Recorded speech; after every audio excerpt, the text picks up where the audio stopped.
বাংলাদেশ জাতীয় ফুটবল দলের নতুন কোচ নিয়োগ নিয়ে 15ই মে ঘোষণার কথা আগেই জানিয়েছিল বাংলাদেশ ফুটবল ফেডারেশনের সভাপতি তাবিথ আউয়াল। সেই লক্ষ্য সামনে রেখেই শেষ মুহূর্তের প্রস্তুতি চালিয়ে যাচ্ছিল বাফুফে। তবে কোচ চূড়ান্ত হওয়ার আগে বড় বাধা হয়ে দাঁড়াচ্ছে অর্থ সংকট। আর্থিক সমস্যার সমাধানে এবার জাতীয় ক্রীড়া পরিষদের দ্বারস্থ হতে যাচ্ছে বাফুফে।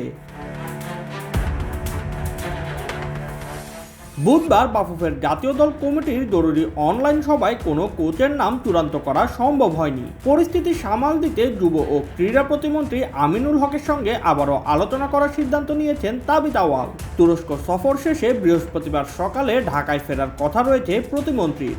আগের সাক্ষাতে তিনি সহযোগিতা করার বিষয়ে বাফুফের কর্তাদের আশ্বস্ত করেছিলেন।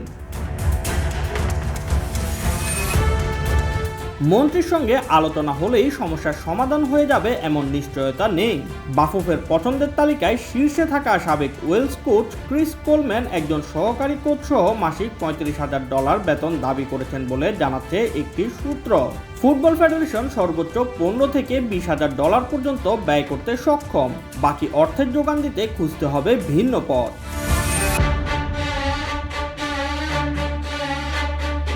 বাকি অর্থ যুব ও ক্রীড়া মন্ত্রণালয় বহন করবে কিনা তা নিয়েই তৈরি হয়েছে অনিশ্চয়তা। কয়েকদিন আগে প্রতিমন্ত্রী বাফুফেকে সহায়তার আশ্বাস দিলেও কত টাকা সহায়তা দেয়া হবে সেই বিষয়ে এখনো স্পষ্ট কোনো সিদ্ধান্ত নেই। বাফুফের জাতীয় দল কমিটির এক সদস্য জানিয়েছেন, প্রয়োজনীয় অর্থের ব্যবস্থা না হলে ক্রিস কোলম্যানকে বাদ দিয়ে তুলনামূলক কম বেতনের রাজি এমন অন্য কোচের দিকেও যেতে হতে পারে। সেই ক্ষেত্রে কোচ নিয়োগ প্রক্রিয়ায় নাটকীয় মোড় নেওয়ার সম্ভাবনাও উড়িয়ে দেওয়া যাচ্ছে না। বাফুফে সভাপতি ক্রীড়া প্রতিমন্ত্রীর কাছে 3 জন কোচের নাম নিয়ে যাবেন বলে জানা গিয়েছে। জাতীয় দল কমিটির অনলাইন সভা শেষে একজন সদস্য জাতীয় দৈনিক প্রথম আলোকে বলেন, সবকিছুর মূলে অর্থ। বাফুফে ওয়েলসের সাবেক কোচ ক্রিস কোলম্যানের প্রতি বেশি আগ্রহী, কিন্তু তাকে আনতে যে টাকা লাগে সেটির ব্যবস্থা এখনো হয়নি। তাই সভাপতি সিদ্ধান্ত নিয়েছেন তিনি আবার ক্রীড়া প্রতিমন্ত্রীর সঙ্গে কথা বলবেন, কিন্তু এত টাকা জোগাড় হবে কিনা সংশয় আছে।